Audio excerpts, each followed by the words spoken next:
Welcome to Detailer's Roadmap Cruise Control, helping you navigate the roadways of life, business, and everything in between. Hey guys, it's Kevin Davis from the Cruise Control Podcast. This is episode number 6. I'm here with Grant Menard, who is a good friend of mine. One of the best huggers I know. Just, make sure you catch him at a trade show or other event. He just gives those nice, genuine hugs. But we've known Grant. I've known Grant for a while. He's a great, inspiring business guy, has done a lot in the detailing industry, consulting, works with other businesses. And I'm just super excited to talk to him about this because I think it'll be inspiring and educational for all of us. So welcome, Grant. Thanks, man. Thanks, Kevin. I appreciate it. Hey, so go ahead and tell us, that's your basic, beyond your hugging skills. Why don't you fill us in on kind of your background, which is really diverse. And I think probably most people don't really know your full story and your journey. And I think the journey itself is something that is super inspirational and educational for people. So yeah, so my hugging is because I'm 6'4" and tall, so I have a nice little wingspan, so I can do a nice little grab behind. Yeah, and you just kind of nuzzle into that. I'm 6 foot, but I can still kind of nuzzle into that chest. That's always nice. Yeah, there's that. I kind of got, as weird as this, I'm 31. I got kind of a different background. I can go all the way back, but it all started in basically '06. So I'm one of 5 kids. Grew up in Wisconsin, kind of that Midwest vibe. My dad was one of 14 kids, and my mom, came from a family. So I was always surrounded by a lot of people growing up, which is kind of where I get just my understanding of people, because I've always been surrounded by them. But we moved out to Pennsylvania for my dad's job in early 2000s. And a couple of years after we did that, he was diagnosed with cancer. So he was diagnosed with colon cancer, and we lost him in '06. So I was 13 years old, and basically the not even mentor, but my best friend passed away, and the guy that raised me, the guy that, was my mom's love of her life. So when that happened, that was like my big transition in life, because I had to grow up quickly, and I was the middle child, or I am the middle child of 5. But that's kind of how my childhood transition, and my dad left the greatest legacy that anybody could ever ask for. And that's because he's my dad, but you can ask all the people that were surrounded by him in his short 46 years of living. His legacy is the greatest ever. So even though I only had him for 13 years, it felt like I had him for a lifetime. So that's kind of where my mindset has been ever since then. Was based off of, most people live 30,000 days if you're lucky. My dad's was cut out short by about 15,000 days. So I live my life as if I only had 15,000. So every day I try to live it to the fullest. I graduated high school, went to Penn State, graduated there, and I grew up in like a pharmaceutical town. So our big pharma town, you got all the big, Merck, J&J. All the most popular companies in the country right now is what you're saying? Yeah, that is the town to live in. It's all Merck execs, both the CEOs of Merck and J&J are neighbors, which is also a coincidence. I can get into that, pretty deep too. That was the industry I always wanted to get into, just because it was kind of my town. And I loved it too. I saw a lot of success, and that's kind of, growing up and seeing all the people around me in the homes I got to live in. I was very blessed in the town I was raised in. At least. Yeah, those pharmaceutical reps, man, they crush it. They do very well. And it's kind of like, if you get in, you're in forever. So they call it the golden handcuffs when you're in the pharmaceutical world. That's kind of what you get, but it's understandably you get a great, health benefits and great pay, and basically all the things that they tell you when you're growing up that you should do is what I got into, right? Get the health benefits, get the 401k, get a job that you can live at or stay in for 30 years, and you can, build in and start at the bottom and work your way up. So I got into pharma. I killed it in that world. I was there for 18 months. I know it doesn't sound like a lot, but it wasn't for what I did. I kind of succeeded with everything I could do in that industry in a short amount of time. And I was just not aligned. Much of what we've seen in the last couple of years is not aligned with what pharma did. So I quit. And it was that's a hard one for someone that really has strong ethics, even beyond what we've seen the last couple of years. There's some, we probably know more about those tactics now, but there's some tactics and strategies and the way you have to present yourself that, if you got a strong moral compass, it's a little bit rough to kind of hang out in that world, right? Well, especially with Kevin, with what you're doing too with men's health now as well, it goes hand in hand. So a lot of the beliefs that you have, and we've talked about this, and a lot of the times that we spent together, there's just some things that you start to learn, and I learned them thankfully when I was young, and because I had to grow up so young at the age of 13, I basically bypassed 20 years of my life. So I was thinking in my 40s when I was living in my early 20s, and I just realized that it just wasn't. I just didn't want to be there until I was 50 years old. And I killed it, dude. I was making an extreme amount of money for 23 years old. Like, I was traveling, I had the cars, like I had everything that I ever wanted at such a young age. And I was a hustler too, but I had the detail gig on the side, and I just realized I was like, I'm just not aligned with that, but I'm 100% aligned with cars. And like most of us, I didn't grow up saying I'm going to detail cars. I don't think there's one person in our industry that said, oh, I want to detail cars. Right. We all fell into it, and so did I. I was 100% that person. It was just like, I mowed lawns when I was younger. I worked at a pharmacy. I did the pharmaceutical thing, and then next thing you know, I'm detailing cars. So that's kind of how I got into it. It was just a whim. I quit. I was at a men's group out in San Francisco, where it was young entrepreneurs or young hustlers you had to at least make 6 figures to get into this group. It was a very limited amount of people. Each quarter you had a retreat. This retreat just so happened to be in San Francisco, where they would bring some like incredibly spiritual people into your lives that would just help you get through all the struggles that we all go through. And it doesn't matter what industry you're in, just as humans. So I was part of this just beautiful, loving group of men called Epic Impact. And when I was out there, I was in the basement, and they brought something up to me, and I just started breaking down. It was something that no one had ever brought up to me ever. I knew about it, but nobody else did except for these 2 men. Oh, I still feel those emotions now. And they brought it up to me in that room, and I just realized, this is not what I'm meant to do in life, is on the pharma side. So I just got engaged like 2 months prior. So my wife was like, oh, I'm going to marry, at the time my fiance, I'm going to this dude, he's killed, he's in the farm, he's got the job, he's got everything, he's got the money and the cars and the support. And next thing you know, I quit, and I didn't tell her about it, but I quit on a Monday morning. I called her and I was crying, and I was like, hey, just, that dude you married that you thought was everything you wanted it to be. Yeah, it's not that. I'm detailing cars. She's like, what? But that's what I did. And that's kind of and it was the hardest thing ever, because I had 2 people that supported me, which were my 2 older brothers. And that was it. Everyone else told me I was an absolute idiot, or that it wasn't the right move, and what am I doing, and why are you leaving this golden job, and all these things. But at the end of the day, it was something that I felt passionate about, and I was willing to follow that passion versus have all the outsiders' insight in. Yeah, because everybody else is judging your life based on how they perceive your success, right? Like that's, I talk a lot about just redefining what success actually looks like to different people. Yeah. And it's always funny how other people outside of your life can try to define what success means to you. And, what it really is how they define success in your context. Yep. And based on what you're doing with your life. So that's super admirable for you to take that journey and to say, look, this is not something I want to do with my life. You're a young guy, still are to me, obviously. But to have that kind of epiphany early on instead of when you're my age, like 50, to go and do the corporate thing. And literally there's a reason they call it the golden handcuffs, right? Like you literally can't get out of it at that point. You've already established everything so far that even if you hated it, you're pretty well stuck. So that's pretty awesome to do that in your early 20s. And that was tough. Like the exit was tough, because I legitimately just had to ghost everybody. Like I had built such strong connections. Like I was on boards of different organizations, and like I had created a great name for myself in that industry. And don't get me wrong, I loved my job over there. I loved that job. I loved the people I worked for. I loved the leadership. Like I loved everybody over there. It was just internally, I just wasn't aligned with it. But when I left, that was the hardest part by far. And now I totally understand. It's like, it's literally like going to jail, right? You have all your friends around you. Next thing you know, you're in a cell with nobody around you, and you have no choice. You can't reach out to them. And I had no choice. I couldn't reach out to them.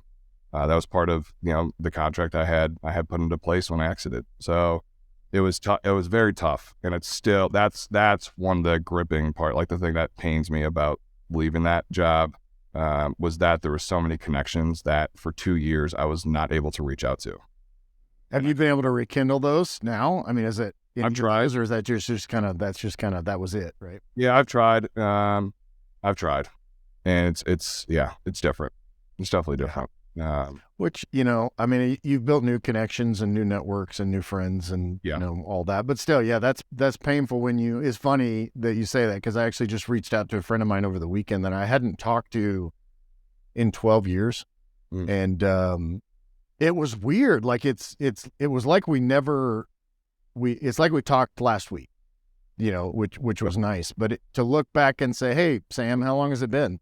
Oh, well, I left in 2011. I'm like, really? So, like, those the time goes really, really fast. So you start detailing, and you still have the shop now. This is a dumb question on my part. So it's not a dumb question, because I call it my web, right? So the detailing shop, Menard Premium Detailing. It started as Menard Auto Detailing, and then I was like, oh, I gotta put premium in the name, because we're gonna once we got into ceramic coating, we're gonna get that premium product, right? Yeah. So it changed to Menard Premium Detailing in 2018. So that's when I quit my old job and I went all in. So I started the detail shop technically as Menard Auto Detailing in 2015, but it was a side job doing like less than 10 grand a year revenue wise. Like, it was like, I'm just gonna work on the weekends because was therapeutic to me, especially after hustling in the pharma job. I'm just gonna do this and clean cars and make some side cash, some beer money. So that's what I did. But it didn't actually go legit. I at least say that, our inception was 2018 when we went after it. And that's when I started it. So I started out of my mom's garage. I was there for about 4 months with a couple of high school kids, Colin and Mike. Mike's still with me today. He actually runs the front of our shop. Dude's awesome. I call him Millionaire Mike. So that's what we got into that. And my mom kicked us out on a Thursday because we had closed a Jeep dealership, and they had eight Jeeps that needed dropped or that needed detailed. And I said, oh yeah, bring one over. So I thought they were gonna bring one over at a time, Kev. No, dude, they dropped all 8. They brought a double stacker trailer, open trailer of 8 Jeeps, and dropped them in my mom's front yard. And I've seen my mom mad. I've done a lot of boy things in my days, and I've never seen my mom that upset in her life. She said, Grant, you can detail out the garage, but don't block my garage door. I just want to come in and out, right?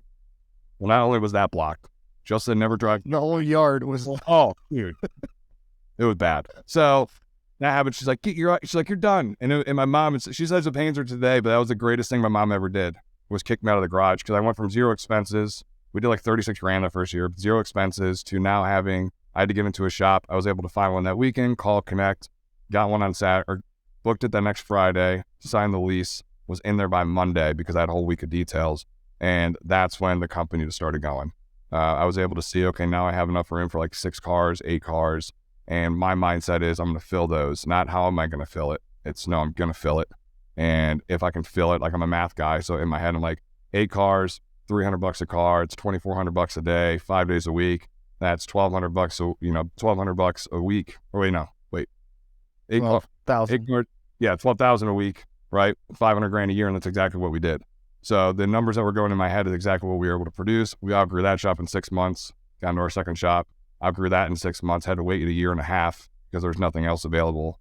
And that's when we got into our current location, which we have now. So it's right now it's 11,000 square feet. We just expanded into that. We're about to expand out and double the business, or double the size, in January of this year, which we're super stoked about. But so the detailing shop's like my main shop. I grew that shop with Jim Hutton and Mike Fajarni and a couple of the other, a couple of our techs, Vince, Felipe. I mean, we have 20 guys now that are working there. But that is full. So 20 guys that are part-time and full-time, or mostly full-time? I only hire full-time. Oh, wow. Nice. Yes, I don't hire. My mindset is if I have 40 billable hours, I need somebody to replace that. If there's 25 billable hours, I want to grow it to be 40, right? So we might start doing part-time for the first 6 weeks, but mindset again is they're going to be full-time, and that's their understanding too. So I don't know. There's something about part-time. I can't justify like, oh, you're going to come on Monday and then Thursday and then like maybe on a Friday if we need you, right? I'm just like, no, 40 hours. Let's get to that.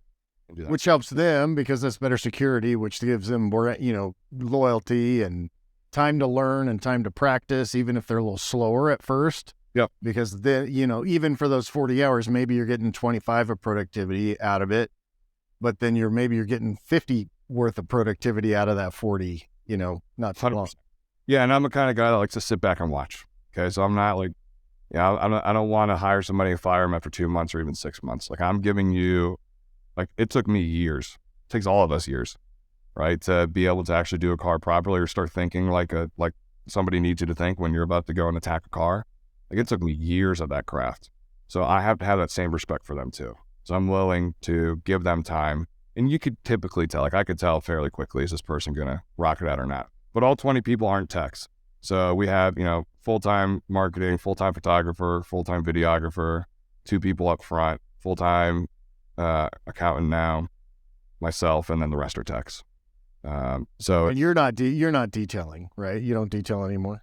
No, I haven't touched a car in a little over probably 2.5, 3 years. So I started working on the business. So once we got into our new location in 21, so in 2020, I started transitioning into front of house, managing just the clients, managing the business. And then I replaced that with Mike in about 2020, meaning the client front, the sales side of things. So all I could do was bigger picture. I started going after the bigger picture, and then it was just putting everybody in their place, like meaning we have to have a manager, we had to have for the shop, like general manager, we had to have a front of house manager, then we had to have a manager for each department, and then it trickled down effect, right? So the org chart, as they call it too, the organizational chart, built that out, and I just followed that, and I just let people I wanted everybody to be 85% of my expectations for them. And if they could hit 85%, that's 110% of the client's expectations. So will they ever be 100% of what Grant wants them to be? Absolutely not. At least that way. But they are like 500% of what I ever thought they would be, because they're awesome now. So I don't spend much time at the detail shop anymore. They call me the solutionist. They call me with a problem. I give them a solution, come up with a solution, come up with a game plan, and that's that. And that's kind of transitioned into Power Moves Consulting and my consulting side of working, with the awesome people over at You're Able. That's allowed me with a lot of free time to go and do that. So my consulting side is where I help small businesses, detail shops, particularly in expedited growth. How do you get to where we were in such a short amount of time? And we did, we hit the 7-figure mark at year 3, like from going from 30 grand to 7 figures. Like that was a very quick transition. I thought it was slow. I was like, damn, I wish I would have done it.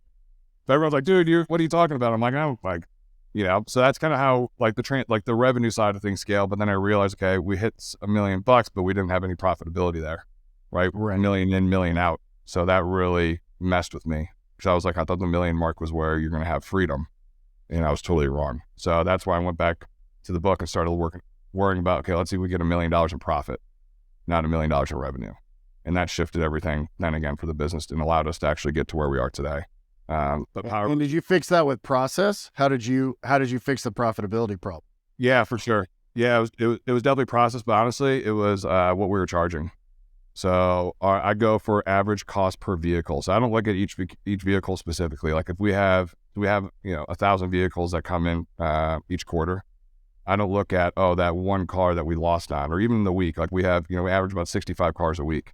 So I'm like, okay, if it's 65 cars, like I'm not worrying about the 5 cars that we lost on. I'm worrying about the 60 cars that we win on. So I call it, the average per vehicle. So if you have 1,000 cars that are coming in that produced $100,000, that means you're averaging at $1,000 or $100 per car, right?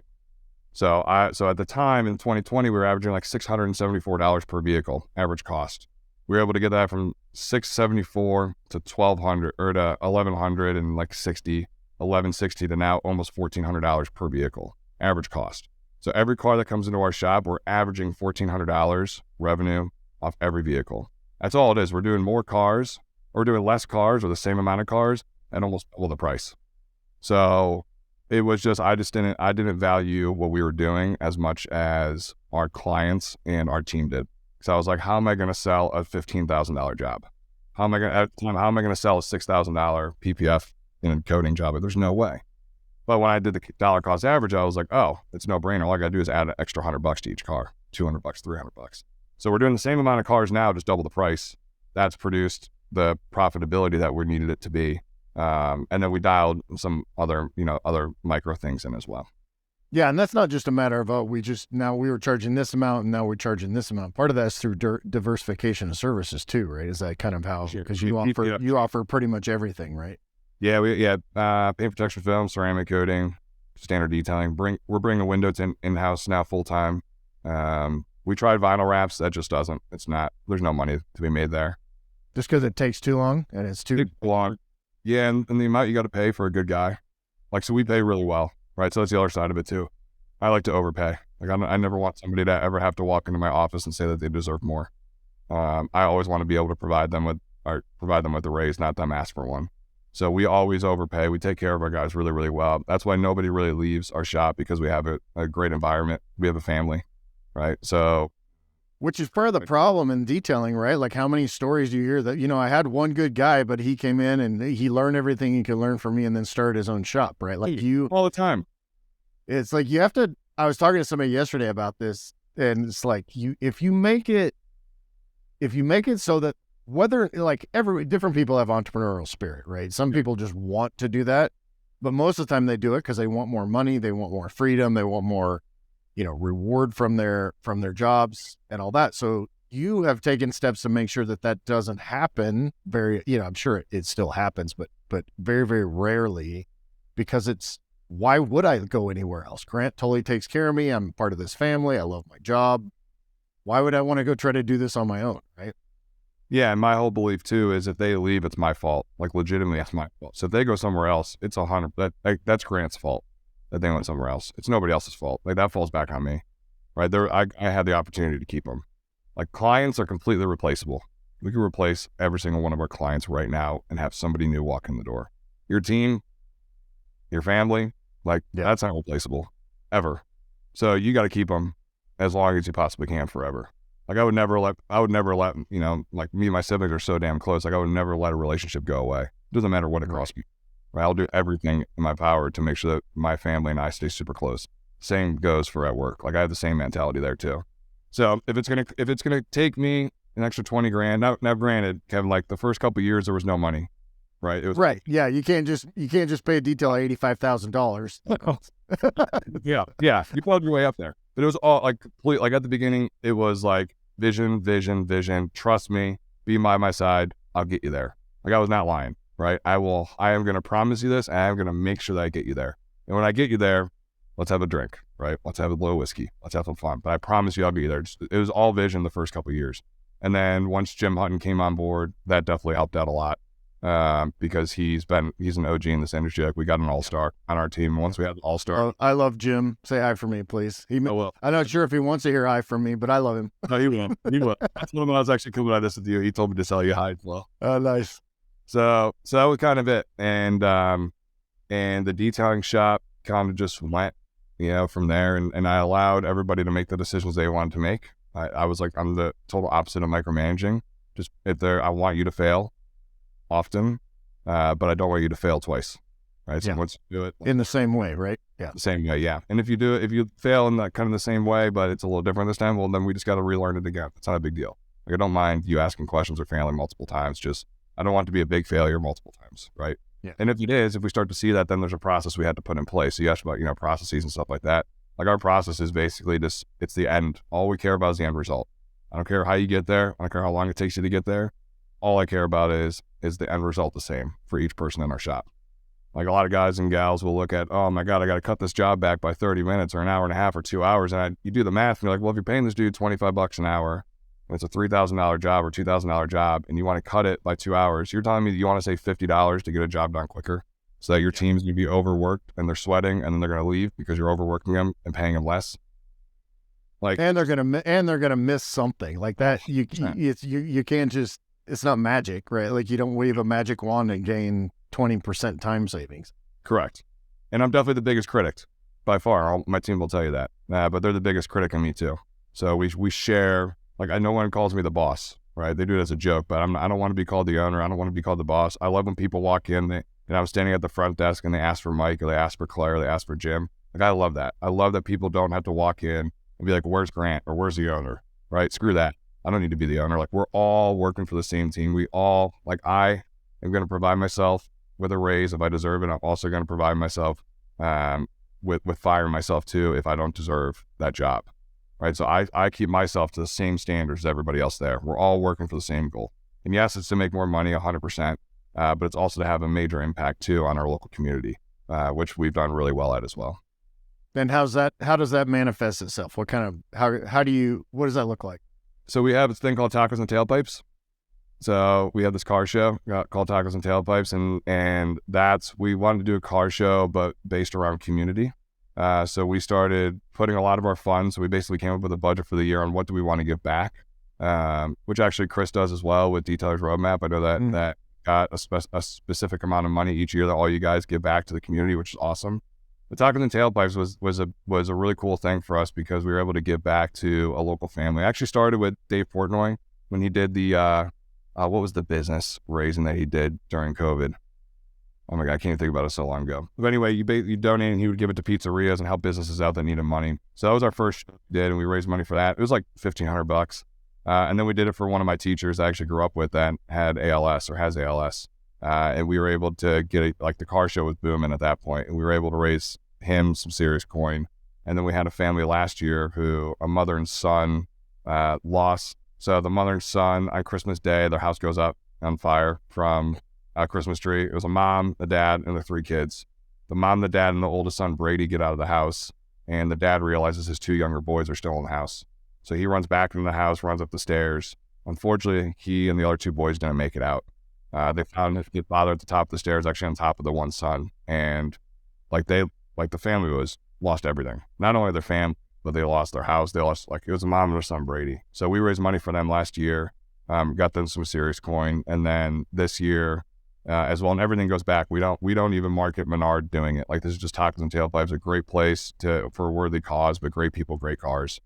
So this year we found out this guy Michael, who's a local local fireman for Northampton Township, got diagnosed with cancer last year. He's in his 20s, diagnosed with cancer last year, and then just lost his house to a fire. A fireman lost his house to a fire. Jeez. Living on his friend's couch now because he has nothing. Right. So this dude is just the last couple of years just drained this guy. And he's the kind of guy that gives, he's the one saving people, and now he needs saved. So we're helping him out. Tacos and Tailpipes is now June 10th.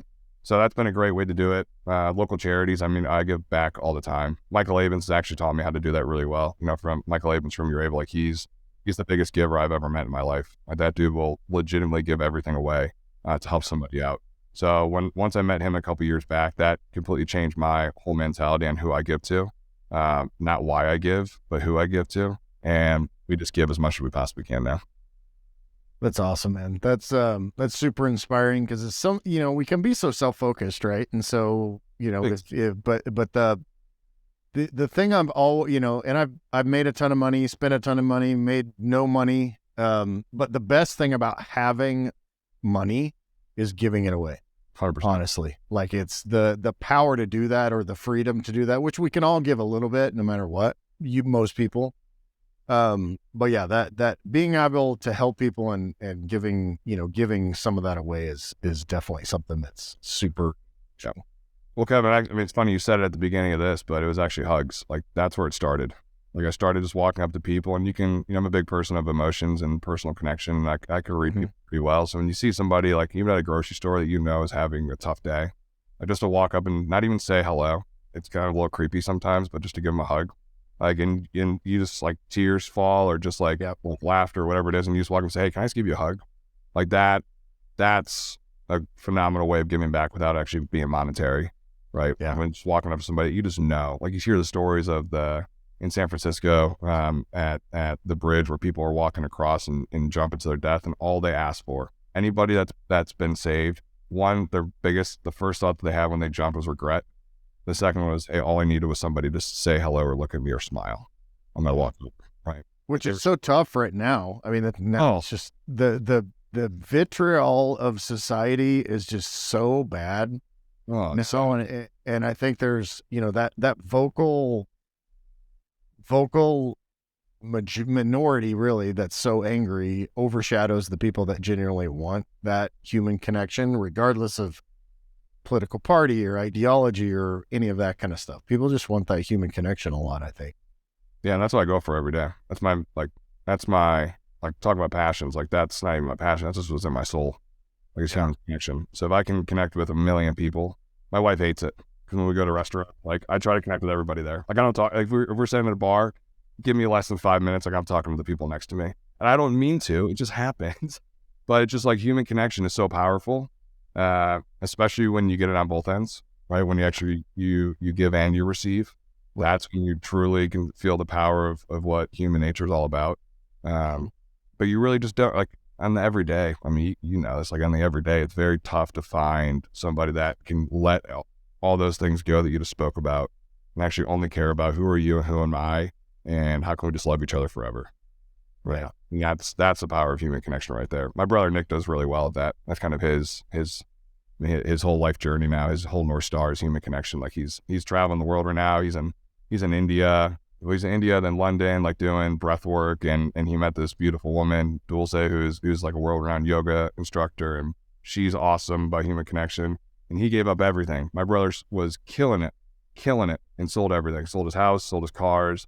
All he had was his dog and a bag. And like overnight, like I even went to it, long story, but overnight just gave it all up, jumped in his Jeep, built out a 1976 Airstream. He's 6'5". He's an inch taller than me. Oh, wow. Building and living in a 20-foot Airstream. Went to San Diego, just drove across the country, went to San Diego. Now met the love of his wife over there, or love of his life, who's technically his North Star wife, and has been living in this camper at the top of a mountain since, and just having the absolute time of his life, which is so cool because it was never about money, because he doesn't have any, and he'll tell you, he'll be the first to say that, but it doesn't matter to him. Yeah, that's a super brave choice. Obviously, he was single at the time, which makes it a little bit easier when you don't have to explain that to a spouse or whatever. And no, he was actually dating somebody. Serious. Oh, he was. So he had to drop that too. Oh, like that's where she lived. So he was like, oh, what? Yeah. And they ended up not. Once he was going through the journey, though. Okay, of course, dude. I told him he was like, pardon my language, but effing nuts. Like I was like, dude, you're crazy.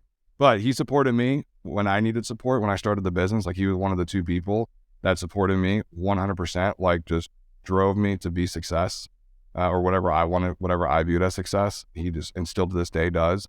So I had, like, just like I was saying, like two people loving each other, just supporting each other. There was no option but for me to do the same to him. Right. Nobody in his circle understood it. He grew dreadlocks out. Like, it's awesome. Like Nick is just such a soulful, cool dude. He always has been, though, but I had no choice but to support that, just like he had supported me.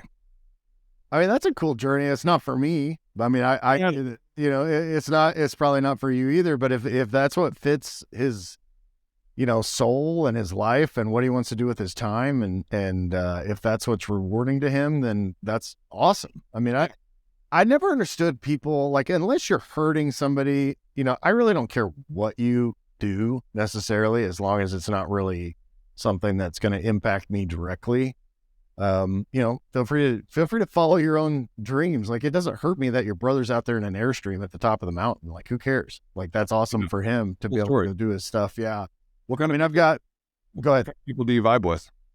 Typically? I vibe with pretty much everybody. Like, I don't know, like, if you've noticed this, we've known each other for a while, but like, I've always used the term I'm Switzerland, right? Like, cause I've always tried to get along with everybody that I meet. I'm an introvert. Like, I'm really not an extrovert. I always joke and say I'm an introvert, but I play an extrovert on the internet because most people wouldn't believe that I'm pretty introverted. Yeah. But I'm like you, like, I grew up really fast. My mom was completely abandoned me. I basically raised myself from the age of 7, kind of stole money out of her purse. She was an alcoholic, all that stuff. But so I kind of had to get into that same, you learn those people skills, because I moved every 6 months to a year from the time I was 6 until I was about 13.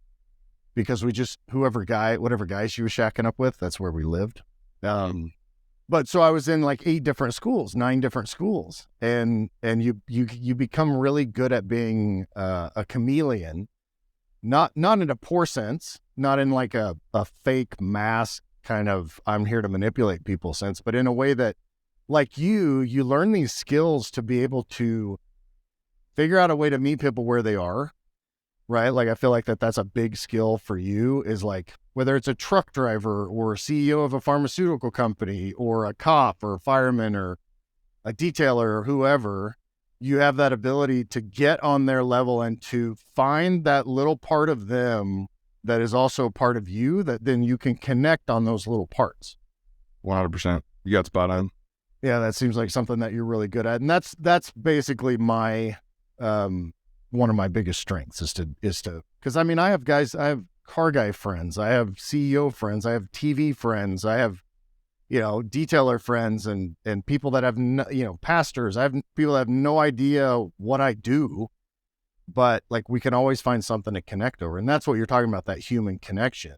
And that's something that is, you're probably an extrovert, which means it comes more naturally to you. But yeah, which is nice. But in me being an introvert is something I kind of have to work on a little bit. My biggest struggle is not seeing people as an obstacle, quite honestly. Yep. So, and so that's something that we do. So given all that, this is a good segue into this, but there are not a lot of people that are like you.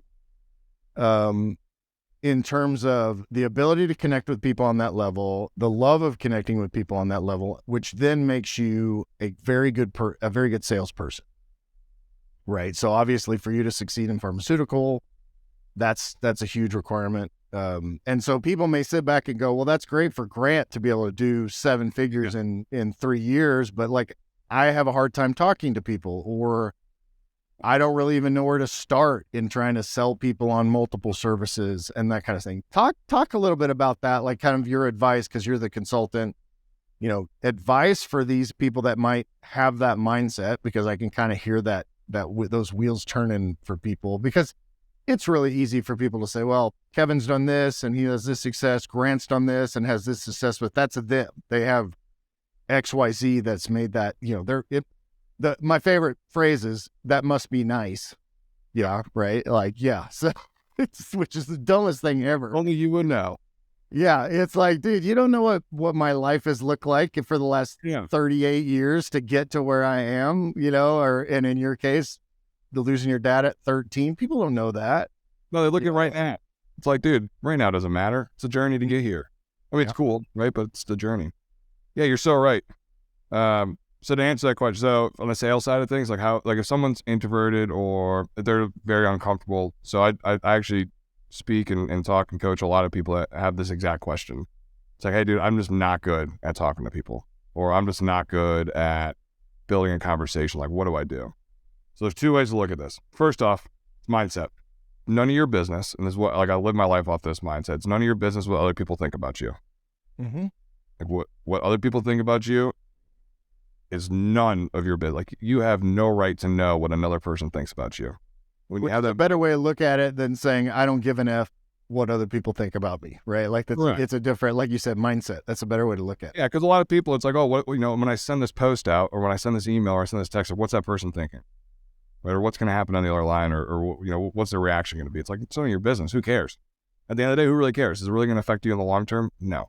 Okay, so that's the first mindset. But when it's speaking, I always say, go on your first date. Like, think of the first date, just depending who's watching this, if it's a male or female, whatever your sexual preference is, you're on your first date. And think how awesome it was, and how many questions you guys asked each other, and how that first conversation was hours and hours and hours long, right? And you sat there at dinner, and when you connected to somebody, purely connected to somebody. Somebody, like, other dates, you're like, this just isn't working. Yeah, right? Super awkward. You're like, yeah, it's not happening. Okay, but you knew that right away, and you tried, and it was just not there. But just remember those first dates where no matter if you're introverted or extroverted or scared or just so outgoing, that you just had that one time that you just had a phenomenal conversation with somebody that you never wanted to end, and you were asking them and became, keyword, super curious about who they are and why they make the decisions that they made and what their life was all about and how they got to where they are today. In sales, it's exactly that. You're super curious in that first conversation that you have with the person. And detailing, it's, okay, why did they decide to call me? Right? Like, that's my first question I want to know. Like, how did you hear about me? How did you hear about us? Like, what got you to pick up that phone and take time out of your day to call? Like, and that gives you a ton of data, which we could always get to on another point, but it gives you a ton of data. Was it Google, Instagram, Twitter, referral? Right? I love referrals, right? Because that's super easy. Kevin, low-hanging fruit right there, right? Oh my God. And I built the company off referral base, but that was it, right? And it was like, okay, how did you hear about us? Why did you buy this car? Why did you choose that color? Right? It's what are you using it for? Do you have kids that are going to be in it? Are you taking it to football practice? Are you taking it to work? Are you going on a date tonight? Right? That's the coolest thing. So I'm big on gifting too. When people tell you they're going on a date that night, ask them, oh, where are you guys going? And write it down. Oh, we're going to, Buck Deli. Oh my God, what time are you guys going? Oh, we're going at 7:00. Oh, cool.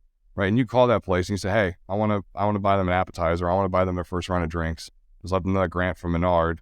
Here's what they look like. I have a picture of them because we're Facebook friends now. I have a picture of them. I'm going to text it to you right now. You do this to the hostess. I'm going to text it to you right now. Here's my credit card. Whatever they want, whatever it is, just make sure that I take care of it for them, right? And just let them know that Grant from Menard took care of their meal tonight, or that appetizer, or that drink, right? But if I never got curious, and that's when I saw the true power of curiosity with every client, if I never got that information, I would never know. But it's the impact that I had that they'll remember forever. Because a lot of people just see us as detailers, right? Oh, you guys just clean cars and you just make them shiny and pretty. But when you get the curiosity out of that and you're like, oh, you connect on something just like you talked about, Kevin, how you can connect with one thing with somebody outside of what we do. That's the number one goal with detailing. Most likely you're going to have something that you can discuss with somebody and remember about that for a couple minutes. And I'm talking like 10 minutes max. Okay. So if you can have a conversation with somebody for 10 minutes, you're guaranteed to turn that into a sale at some point. It might not be that first car, but it's definitely gonna be that second, third, or fourth. Right. But curiosity is the number one thing. Pretend like you're going on your first date. Ask them all the questions. They're actually calling you to ask the questions. Flip the script. Ask them all the questions. Find out about who they are as a person. Find out about what they like. Typically, when you ask, the main questions I ask, how do you hear about us? What do you do for a living? Right? What are you using your car for? So what are you using your car for? Oh, I use it to take my kids to school. Oh, how many kids do you have? What school are you taking them to? Right? What sports do they play? Okay. Sooner or later, you're going to find a connection with another client, potentially. That oh my God, your kids are on the same team. Right? All right. Right? Do you know Michael Bowman? Do you play on the same baseball team? Whatever it might be. Right now you're building connection there, maybe not with you and that person, but with that person and another person that they know. Right? You're basically the center of that. So curiosity, first date, that's a great way to do it. Have some main questions that you like to ask that kind of lead way into those conversations with the people. If you get a little bit guarded when somebody calls in, before you take a breath, find a trigger that works for you. Like for me, I'll just spread my arms nice and wide, right? I'll get myself nice and loose, like before this call, right? And I relax myself and I was like, okay, now I'm centered and ready for this conversation. I specifically do that before conversations that I know I'm going to have with somebody, right? It might be a cell phone call, might be a podcast, whatever it might be. Spread nice and wide, I get ready, and now I've centered myself and let everything go that was just on my mind, and I'm ready to have a super powerful conversation with somebody. But curiosity, first date, have some main pointed questions. That's a great way to kind of lead yourself into a conversation. And then the other side of it, Kevin, to sales side is never try to sell. Like we don't try to sell. I don't try to sell. Nobody tries to sell. I'm a great salesman because I don't do that. The only thing I'm looking for is to get to know more about you, and hopefully I can share a little bit about myself during that conversation. But once you build connection with them, that lasts forever. A sales transactional, right? That's $1 for a service. That will come and go. Just like I said, you could fire those anytime. But a connection never leaves. It's there forever. So if you can build a connection, that will typically turn into a sale. But at the end of the day, my conversations are never built around how much money can I get out of this person or what can I sell them. It's can I build trust? Big word. Can I build trust with this person? Can I build human connection with this person? And can I build a friendship with this person that will last forever? That's my goal on every single call. It's never to be like, oh, I'm going to pitch them on a $5,000 PPF and coding job. Like that happens because that's why they call you, and you're going to have that conversation. Yeah. You can't talk to them about them until you build the trust, and you'll know on a conversation when you hit it to do it. So there's that side of it too, build a connection, and then stick to it. It's going to be super freaking awkward for the first 30, 40, 50 calls, maybe even 100 people that you talk to.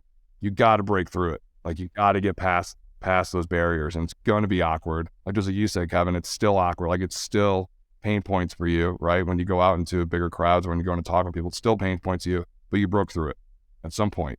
And now you're a little bit more comfortable than you were at the beginning. And that comfortability allows you to now have connections with more people than you were ever able to before. So yeah, you could kind of put on that persona, right? Like my persona when I'm at SEMA is different than my persona when I'm home with Michelle, right? Like that is it's a genuine part of my personality that I tap into and then I've trained myself to do. And so the same thing, what you're talking about, even if your natural tendency is to not have conversations and do that in-depth communication and in-depth connection, you can teach that part. Everybody has that part of their personality. Sometimes you need to teach yourself how to get there. And that's a lot of time what you talk about with mindset and that concept. Yeah, before you step into places, like do you have like some internal conversation with yourself that's pretty typical before you're stepping into these places? like seeing. For me, I'm such a compartmentalized person that I just can turn it on and off. But that's something I've learned how to do. It's like people that, I've got quite a few people that are TV friends or entertainers or whatever. And you can physically, if you have a relationship with these people on the side, which I'm sure you have these too, you can actually see that switch flip in them. Because I can always tell, are you Joe Bob, are you Joe Bob the entertainer right now, or are you Joe Bob my friend?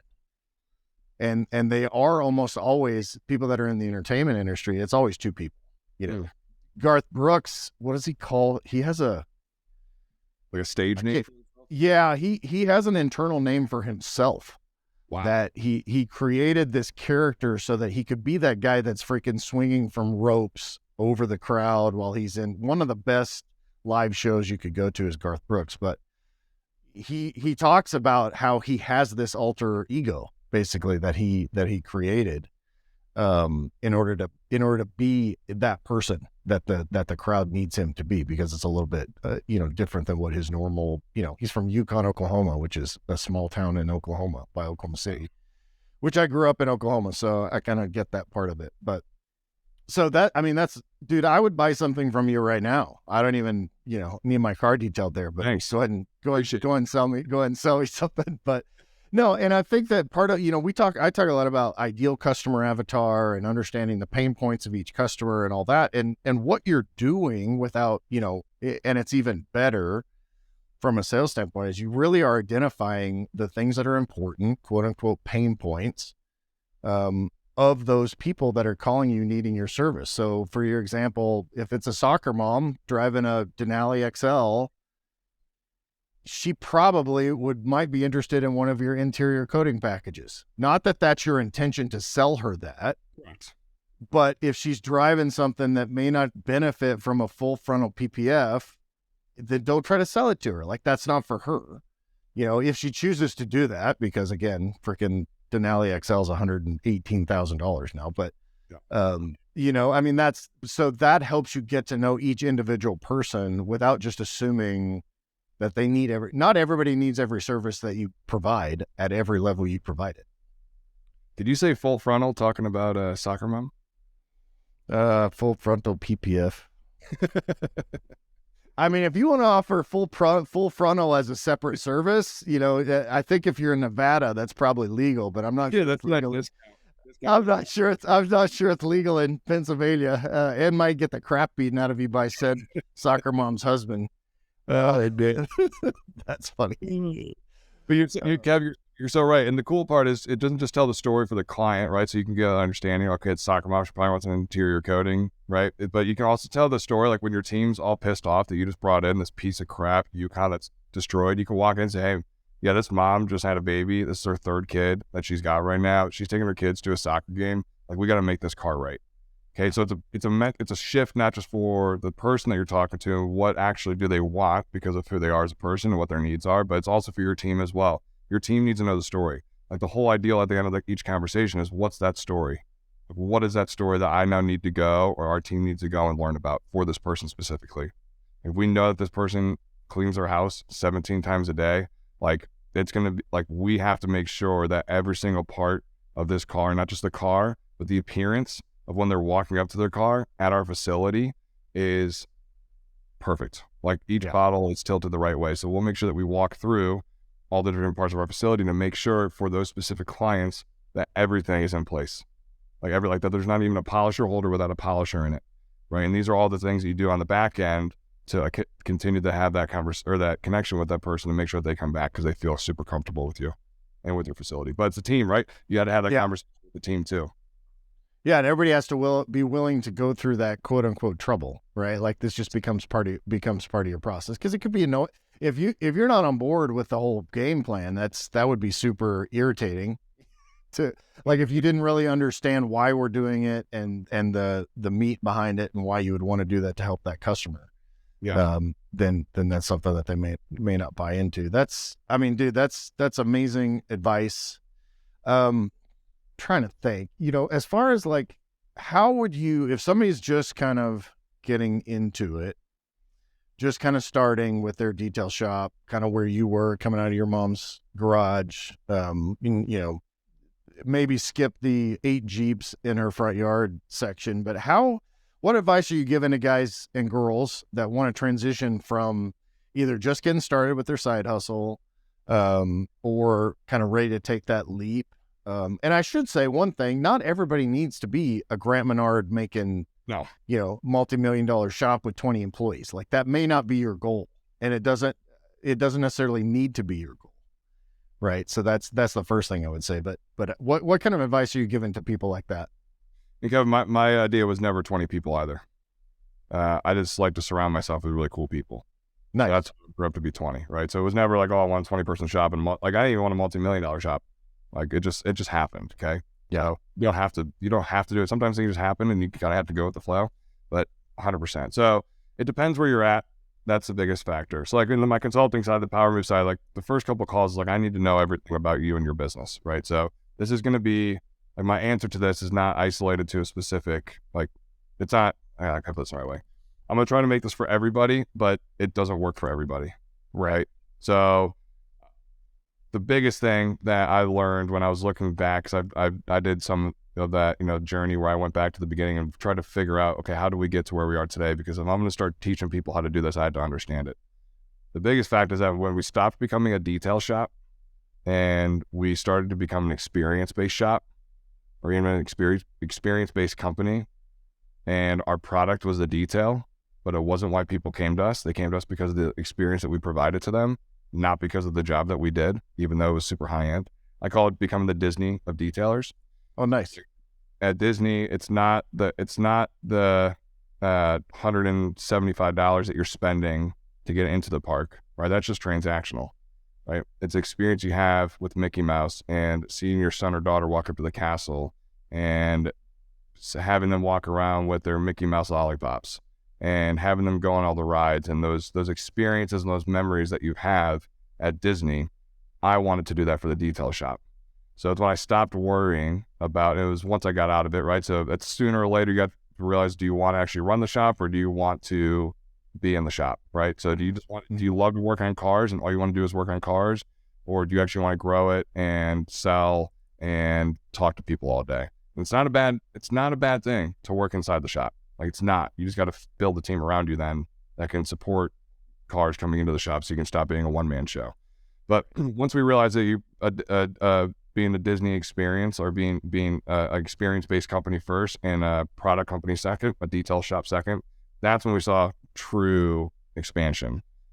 Now, with that being said, you need revenue to come in. So to dial back, if it's just like, if you have no money right now, you're just getting into it, you want to know, oh my God, Kevin and Grant, I can't get clients in the door. I don't know what's going on. I've tried Google ads, not working. I've tried Facebook ads, not working. I got the website, I got everything. The easiest thing, this goes back years ago, and we still do this today, is to write a handwritten note on a postcard and to go and hand deliver it into a mailbox. Because let's go back and think about this. Did you get your mail today? Mm-hmm. Right? When you walk into the mailbox, was there anything that was in the mailbox that had handwritten script on it versus printed script? Yeah, it's very rare that you do it unless it's computer generated handwriting, right? Like you get that. Yeah.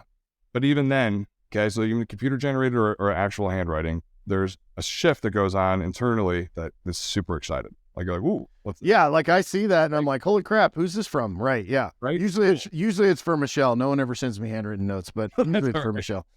Maybe we can send you some then. Yeah. We'll get back to the love letter days, right? All right, thanks, buddy. Yeah. So it's going back to that, like that emotion that happens that when someone puts something in your mailbox and you open up and you're like, oh my God, it's a letter from my grandpa just saying hello, or, it's a letter from my mom and I'm at school and she just wanted to check in. Like, those are so cool, right? And there's because you don't get them anymore. It's not there. So I was like, well, screw it. I'm just going to start writing handwritten notes because I knew that emotion when I would get them. So I just started doing it in return. So you just write handwritten notes and you go up to houses, and here's kind of the process around this, especially for clients and getting more people in the door and kind of building revenue. I always went around neighborhoods and I would go up and down streets and I would drive my car, extremely creepy, especially on weekends, because you know the people that are taking care of their car, especially before 11 o'clock, because that's typically golf hour at 11 o'clock. So you're before that and they're taking their cars out, and who are the people that are washing their cars in their driveway. Those are people that actually appreciate it. Yeah. Taking it a step further, who's got the nice landscaping, right? If they got nice landscaping, they're spending money on appearance, they're going to want their cars to do the same. Who's got the super nice yard with the pool in the back? Who's got the flag on the outside? Do they have chalk in the driveway? Typically it means kids. Is there a minivan outside their house with a gate in the back with a playground? Typically they probably have kids, right? So you can start cultivating a story around a person that you don't even know just based off the appearance of their home. And on that note, you're right, hey, it's Grant from Menard Premium Detailing. Although it's not true, it will become true. I detail all your neighbors' cars, right? Just the opportunity to say, I saw you have a minivan and I saw the chalk in your driveway. My guess is you have a couple McDonald's French fries under the seats. I would love the opportunity to clean it up for you. Give me a call. And you put this in their mailbox, right? And if they have a Penn State flag or Ohio State flag or Southern Cal flag outside their house, hey, let's go Penn State, right? Hope they win this weekend. Or if they have a Marine flag outside the house, thank you for the service, or whoever's serving for this country or who has served for this country, just want to say thank you, right? So you're building connection with the person by a handwritten note that you put in their mailbox that costs you no more than 15 minutes and 15 cents for a postcard, and you put it in there and use weight. We just had a postcard come through that was 3 years old. He's had it on his fridge for 3 years. Shit you not. Nice. Mike wrote it. So when Mike started selling, I gave him this process, said, I'm not giving you the book, go build your book.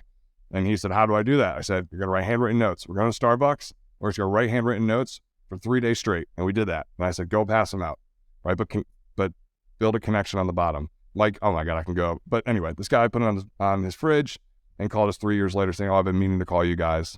And it was 3 years later. And right? How did you hear about us? First question. Oh, I've had this postcard that somebody wrote to me years back or 3 years ago on my fridge. Right. So if I didn't follow the process of how to hear about us and get super curious about how you heard about us, we would have never known that it was a postcard. And then I was able to build a connection between Mike writing the postcard, asked him what neighborhood he lived in, was able to isolate the exact house that Mike wrote the postcard to, and knew the car that he was already talking about and what he drove, even though it was 3 years prior. Right. So postcards, super easy. You don't have to talk to somebody. Doesn't matter if you're introverted or extroverted. You could still build the curiosity side of things to figure out what is the connection I can build with this person. You can have some fun with it. And regardless of the fact, you can at least give somebody a smile on their face when they open up their mailbox to see handwritten script on that letter, just like you felt, Kevin, whenever, here and there when they come in, just like I feel when I go to my mailbox. You can build that little excitement that comes with it. And that's a great way of building your client base. And then stepping out to being small, stepping into it. Do not be afraid. Like, you got to know your numbers. I was an idiot. Like, I did not do it correctly. Okay. I risked multiple times because I run much better when I have everything against me. Right. So I work personally if I have $1 million, I want to, and I have the next opportunity, I will spend $1 million and go to zero for that opportunity. Right. That is not the right way to do things. Yeah, there's a certain, I do the same thing. So that's a certain psychosis that leads us to that 100%. Right. It is blackjack mentality. Like, I got no more money. I've doubled my whole way up and I'm going all in. Right. But when that's one way to do things, that's how obviously you and I work. The other side of it is you can get super smart with it. Sooner or later, no matter what, every business has to at least have 3 people, no matter what. So if you're running with 1 or 2 people, like, you're 2 people away from having the littlest bit of success with that business. So the first thing is to hire 2 all-stars that are by your side and ready to build it with you and are ready to share the vision. You don't have to give them any of the business. You don't have to give them the percentage. You sometimes don't even have to pay them that well at the beginning. I mean, I didn't, because I didn't have any money. But you share the vision with them. You get them by your side. Everyone has tasks that they go after every single day, and the business will start going from there. So you got to have at least 2 other people on your side. Don't be afraid to pay them. I can break that down at a later date, but you got to have 2 people there that are going to help you so that you can go and write notes, so you can build connections, so you can answer phone calls, you can go to events, whatever it might be. And you're tracking that data, right? I assume that you're tracking the data of who gets a handwritten note, what the address was, what kind of car, like, you have that somewhere? We have it mentally, personally, because Mike and I can visualize it all. Okay. But if you're not that guy, you probably want to, yeah. Correct. If you're not that guy, you definitely track it 100%. Yeah. Because realistically, Mike he probably wrote about 1,000 cards, maybe even 1,500 or 1,200, probably about 1,000 to 1,200 cards before his book started going. Like, before or 1,000 cards, if 50 people call back on 1,000, right, you're converting 5%, which is not a lot. Let's say you do convert 5% off these postcards, like 50 people now that you're dealing with, now you can build those into referrals. So we ask every single client for referral every time they come in. Doesn't matter if they've been in 100 times.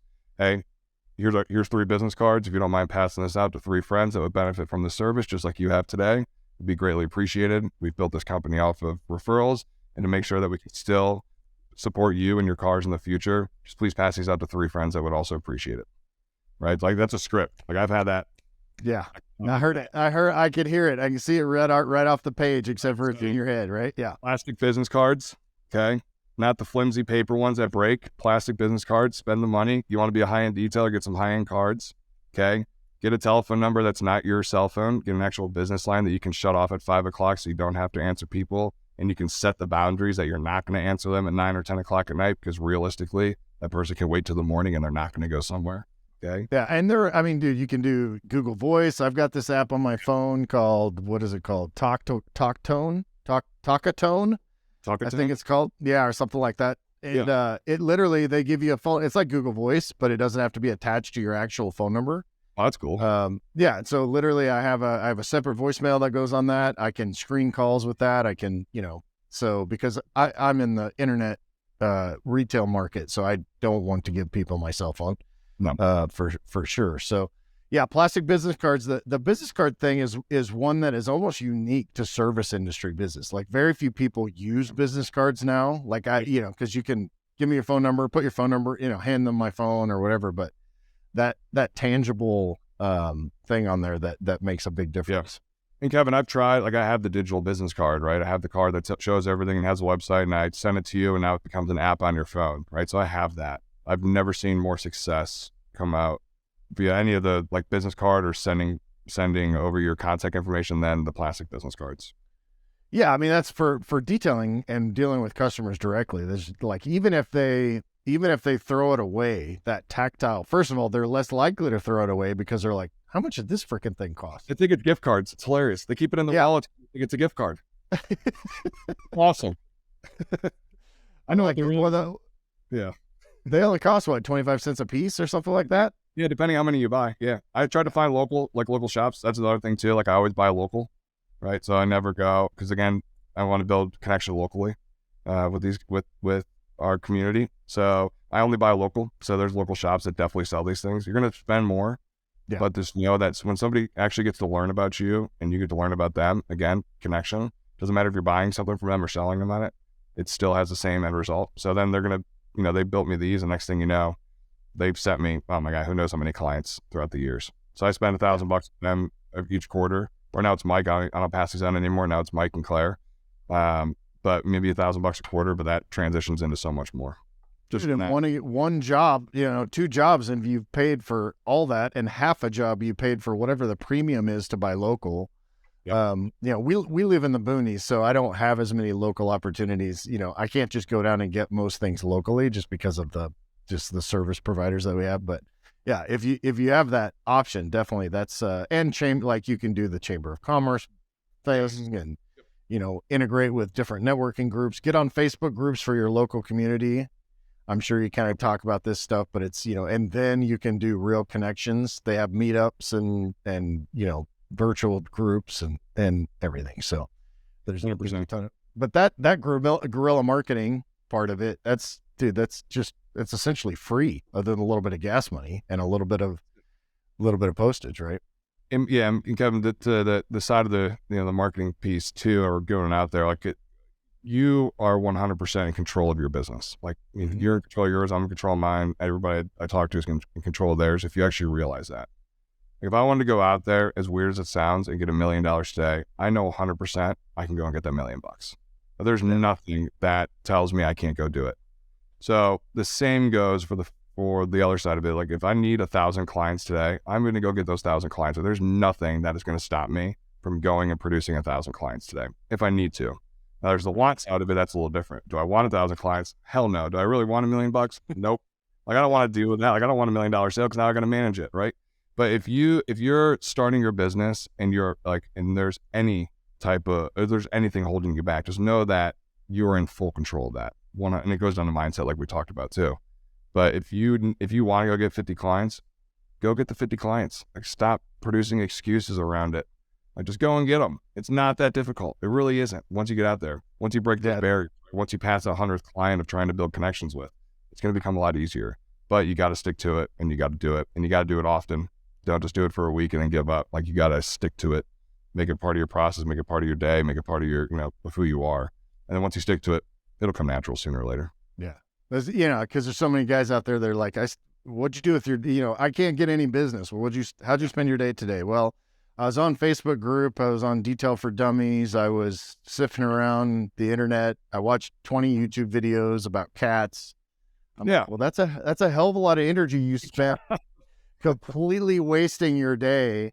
Even if you cut that in half and use that to write letters and drive around and go introduce yourself to people and build those connections, that business would do much better. And I'm just as guilty as anybody. My problem is I have too many irons in the fire. I always have, and my wife yells at me, but it doesn't change. When I told my buddy this week at church, I was like, yeah, I just got this new. I'm helping my buddy with this company, and I'm gonna go work for him. And he's like, so what did you stop doing when you decided to come on? I'm like, you didn't replace it, you just added it. I'm like, what do you mean stop? He's like, did you stop? I'm like, what do you think? What do you So that's probably my biggest downfall, is that I have way too many things going on. But that keeps me kind of out of trouble. Well, you're really good at buying. You're really bad at selling. Let's put it that way. Right? I'm really good at creating. I'm really bad at selling. I should have sold at least one of these brands during the height of the fake COVID automotive economy. That's for sure. Yeah, but, so true. But we'll get there. But I give one more thing too about this. Give what is? I mean, we have. I have no time limit. We're gonna go. All right, cool. So for when you're starting to, something I wish I would have done is actually give myself a paycheck. And actually look how it feels to default on a paycheck coming into your personal account, and make sure that you will never allow that to happen ever when you have a team. Not just from the default side of things, but also from what is your time worth? Because there's all these guys and gals that are working 60, 80, 100 hours, and I did it too. And at the end of the day, I'm like, well, how much are you paying yourself? Right? And they say, well, nothing. I said, well, how much is in the business account? And they're like, well, 15 grand. I'm like, so you're working for $8 an hour overtime. You're unhealthy. You're not getting good sleep. You've lost a lot of your friends. You can't afford the car you want. You can't afford to move out of your parents. You barely afford to go to SEMA. You can barely afford these conversations that we're having now that I have this information. And you're not paying yourself, but you're overworking, right? So come up with, what am I worth? That's your first question. What am I actually worth? Like, there's the younger generation that's coming through right now that's like, oh, I'm worth $100,000. Okay, well, tell me why, right? Yeah, right. And if you can show me that 100%, like, I'll never tell somebody what they're worth. I want, like, when we hire people, I don't ask them, like, I don't say, oh, you're worth 25, like, this position's $25 an hour, right? It's no, how much do you want to make? Can I afford you or not? Same conversation you got to have with yourself for how much do you make. Like, when I took a W-2 and when I started actually paying myself a paycheck, everything shifted, because now it became a job. Now I'm on the same level, just like I talked about, the same wavelength as everybody else. I get paid every other Friday just like they do, right? The money that goes into the business account is not yours. It's the other side of it. These guys will go and put all this money into business accounts, and then they'll spend it, or they'll put their personal expenses with the business expenses. They're like, oh my God, why am I so broke? And I'm like, well, you just spent $4,700 this month on wheels and suspensions and going to dinners and taking a vacation with your girlfriend. Like, no shit, Sherlock. Like, that's why. Because you didn't do that, your bank account will probably have 50 grand at the end of the year, which is phenomenal for having a $200,000 business, right? Right. So when you actually pull all that out, pull your personal expenses, get a business credit card or debit card, right? At the times when you're building, you probably don't have the credit, obviously, to do that. Get a business. By the way, Amex actually is really good about that with an EIN.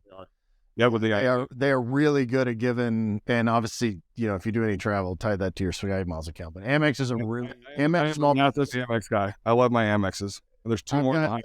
I've got three in mine too. Every dollar gets a couple of, now I'm platinum, so it gets like 5 miles per dollar. So we're good. It's awesome. Yeah.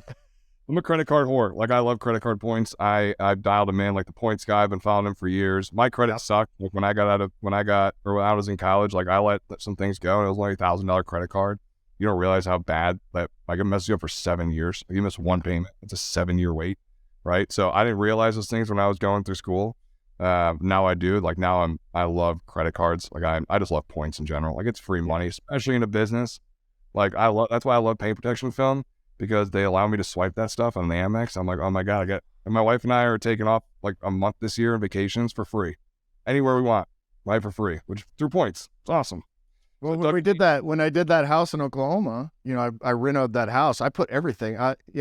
We spent all that money went through an Amex, and so, I get my companion certificate for Michelle. I get my free upgrades. I'm platinum member now. I get, so and we get, so you get free.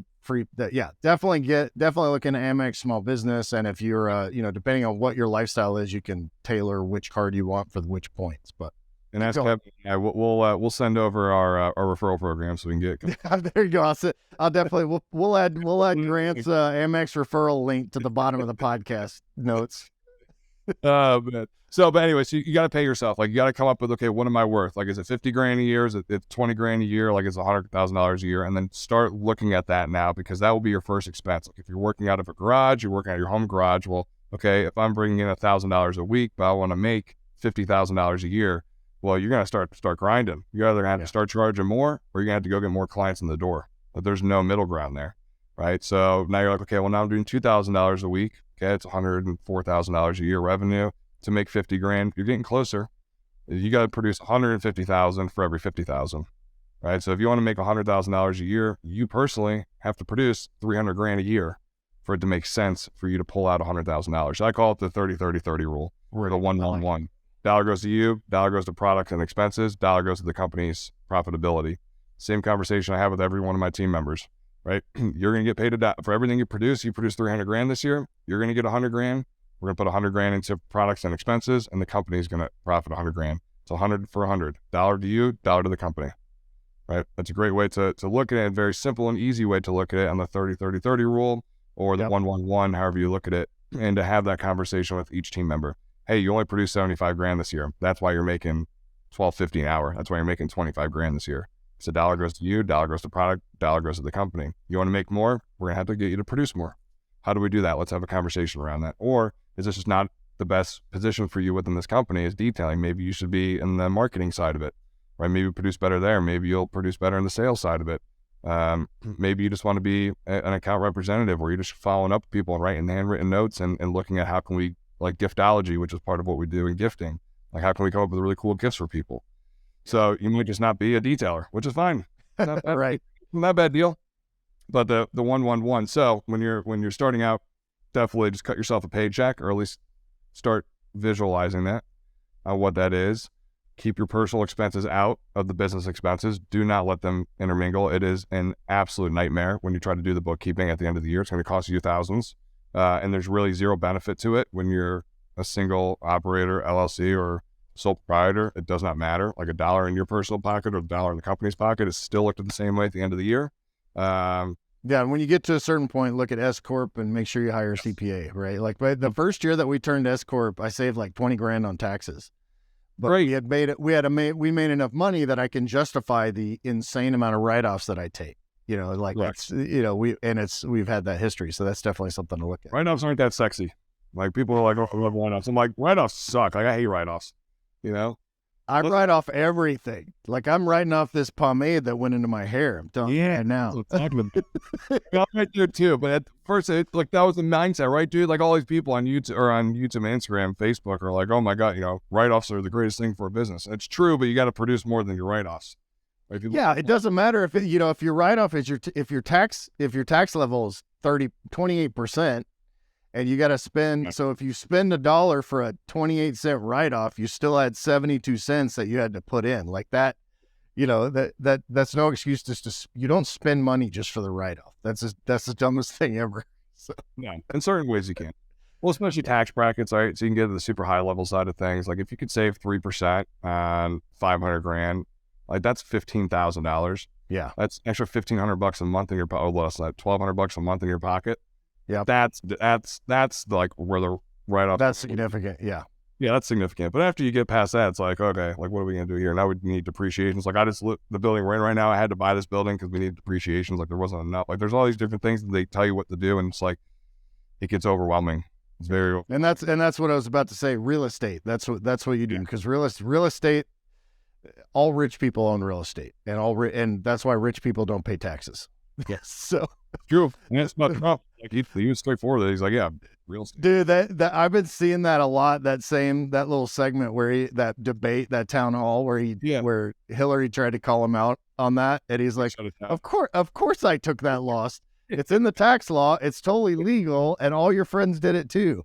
Yeah, like that's the great lie. You know, in the middle class, poor people pay taxes, and rich people don't pay taxes. But it's which is kind of crazy. Have you looked at Profit First at all?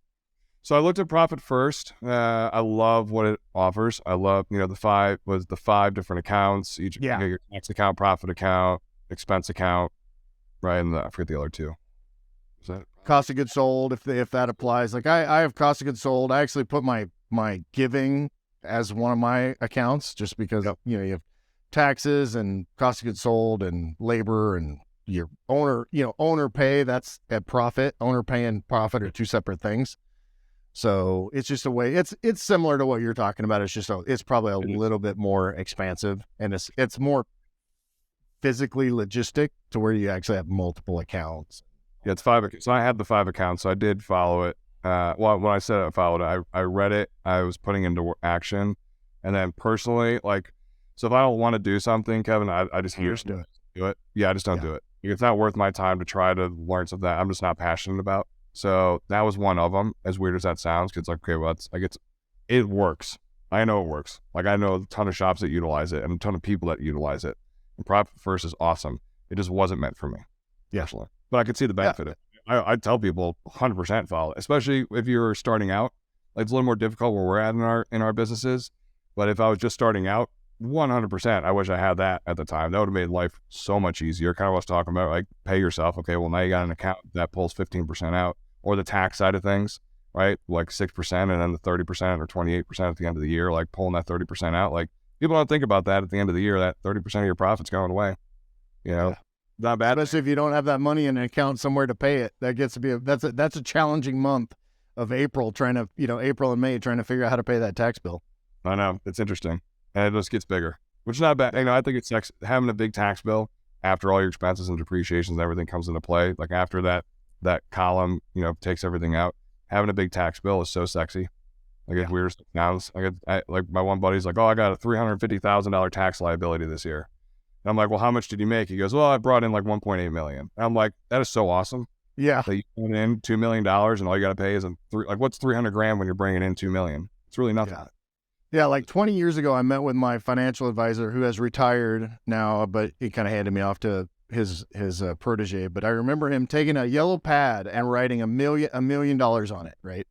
Yep. And he said, "This is my goal for you." And I'm thinking, my first 20, I was probably late 20s.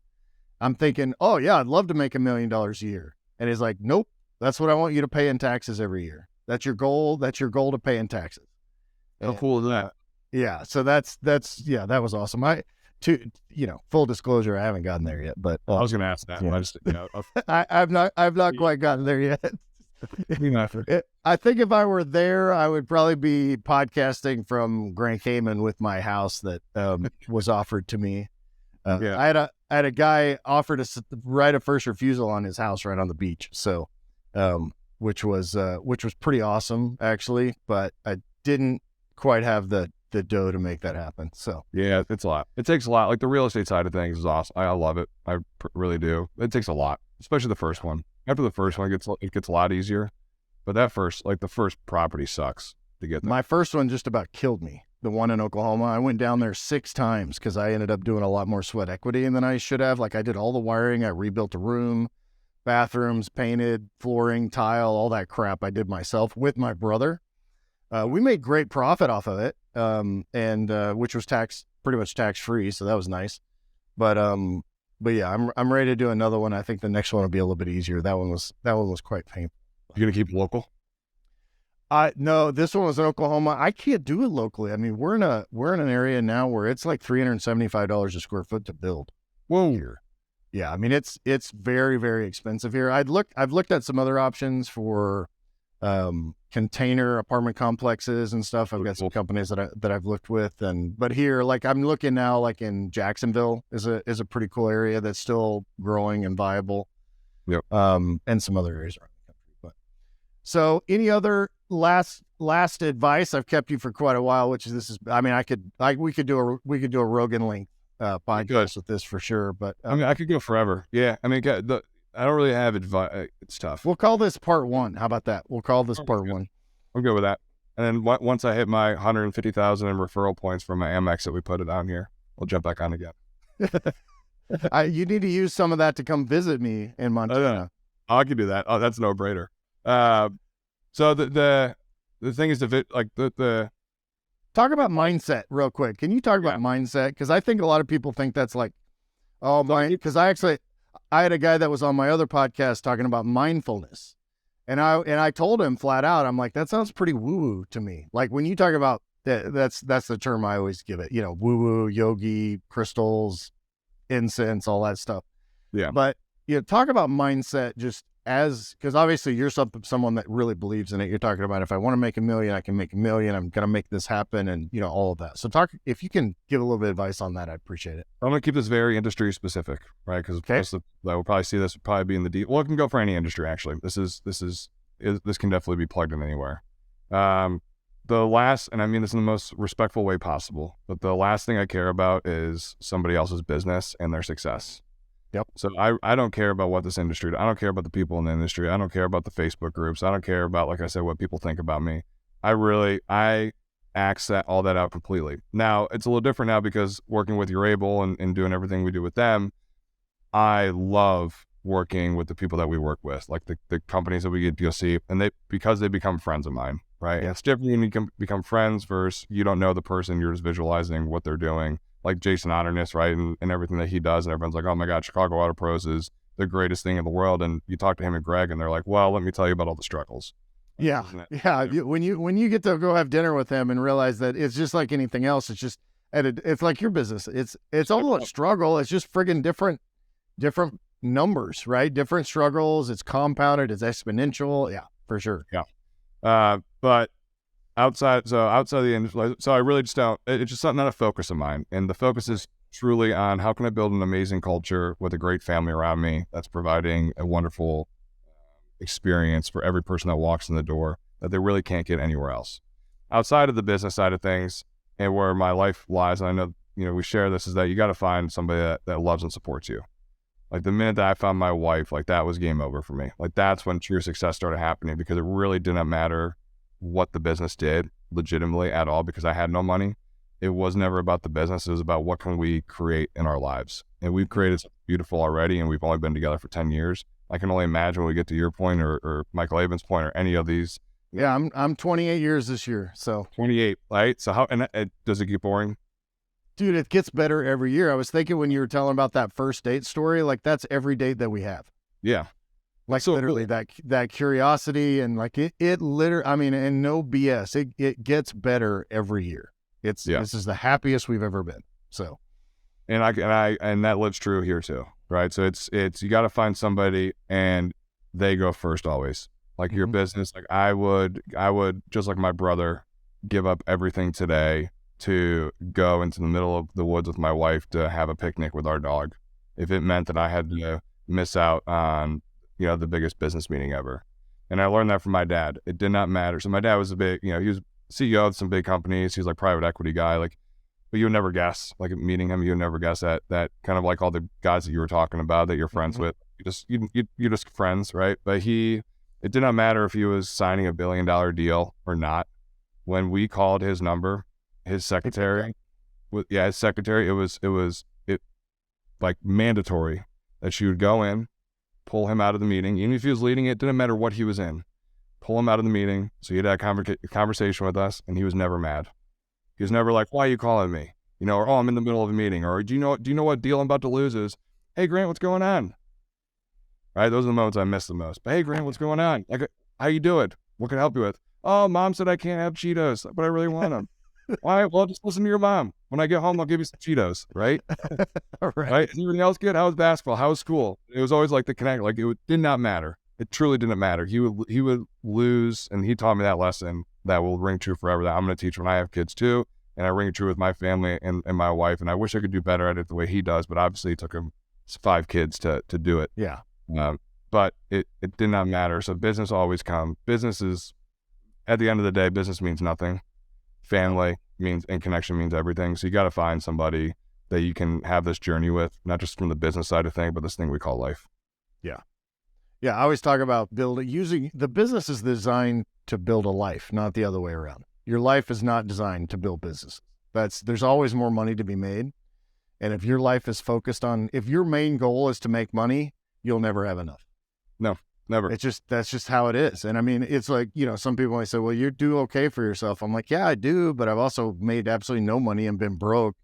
And those are the years that I look back and say, well, this is, I made $17,000 a year whenever my wife and I got married, and it's just like, it was great. And every year it gets better. We say yes to pretty much everything, whether or not we can afford it. We're going to the Arctic this summer. Hell yeah.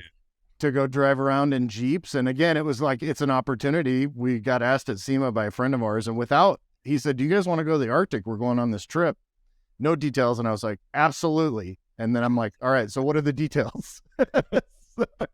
And as it turns out, the guy has 2 vehicles that are sponsored vehicles that he needs to drive for this overlanding trip.